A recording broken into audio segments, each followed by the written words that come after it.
गोंदिया जिल्ह्यातील आमगाव तालुक्यात 9 सप्टेंबर ते 10 सप्टेंबर या 2 दिवसात झालेल्या अतिवृष्टीमुळे नदी काठावरील शेतकऱ्यांच्या अतोनात नुकसान झालेल्या धान पिकांचे तसेच इतर आर्थिक हानीचे तात्काळ पंचनामे करून शेतकऱ्यांना नुकसान भरपाई द्या अशी मागणी आमगाव देवरी विधानसभा क्षेत्राचे आमदार सहस्राम कोरोटे यांनी शासनाला केली आहे। गोंदिया जिल्ह्यातील आमगाव तालुक्यात मागील 2 दिवसांपासून पडणाऱ्या मुसळधार पावसाने शेतकऱ्यांच्या धान पिकाचे अतोनात नुकसान झाले आहे। तसेच तालुक्यातील अनेक घरांची सुद्धा पडझड झालेली आहे। नदी काठावरील शेतकऱ्यांच्या पिकांना पाणी देण्यासाठी वापरण्यात येणारे मोटार पंप पुराने वाहून गेलेले आहे। तोंडी आलेला घास निसर्गाने हिरावल्यामुळे शेतकरी हवालदिल झालेला आहे। धानाच्या पिकात पुराचे पाणी शिरल्याने पिके पूर्णपणे सडून नष्ट झाली। तालुक्यातील अनेक शेतकऱ्यांची पिके पाण्याखाली गेली। पुरामुळे नदी काठावरील शेकडो एकरातील खरीप पिके जमीनदोस्त झाली।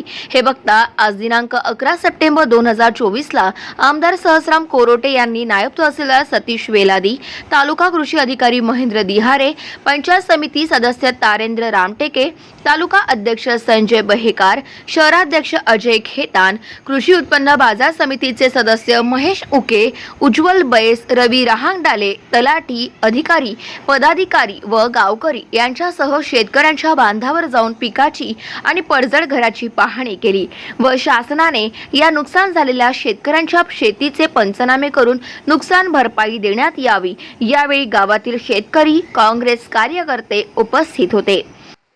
आपण रेव्हन्यू विभाग आणि कृषी विभागाला हे सांगितलं की आपण बाधित क्षेत्रामध्ये मोडत असलेल्या सर्व शेतकऱ्यांचे आपण पंचनामे करावे। तातडीने आपण इथला सर्वे करून सर्व शेतकऱ्यांना तात्काळ शासनाकडून सरकारकडून मदत मिळाली पाहिजे। सर्वांना मदत मिळाली पाहिजे। ह्या मदतीपासून कोणीही शेतकरी, कोणीही नागरिक वंचित राहू नये अशा प्रकारच्या सूचना मी ह्या संपूर्ण यंत्रणेला दिलेला आहे।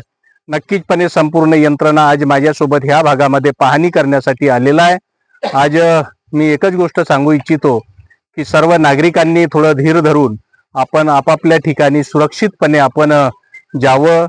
आपण आपला जीव वाचवण्यासाठी आपल्याला ज्या ठिकाणी आपल्याला सुरक्षित स्थान मिळेल त्या ठिकाणी आपण राहावं। आम्ही आमची यंत्रणा लावलेली आहे। अनेक लोकांना आम्ही ग्रामपंचायत मध्ये हलवण्याचं काम सुद्धा केलेलं आहे। लोकांच्या जेवण्याची व्यवस्था सुद्धा ह्या ठिकाणी झालेली आहे आणि अशा प्रकारच्या ह्या भागामध्ये आज जी पूर परिस्थिती दिसून राहिली याच्यावर सरकारनं लवकरात लवकर मदत करावी। गाव माझा न्यूज करिता राधाकिशन छोटे, गोंदिया।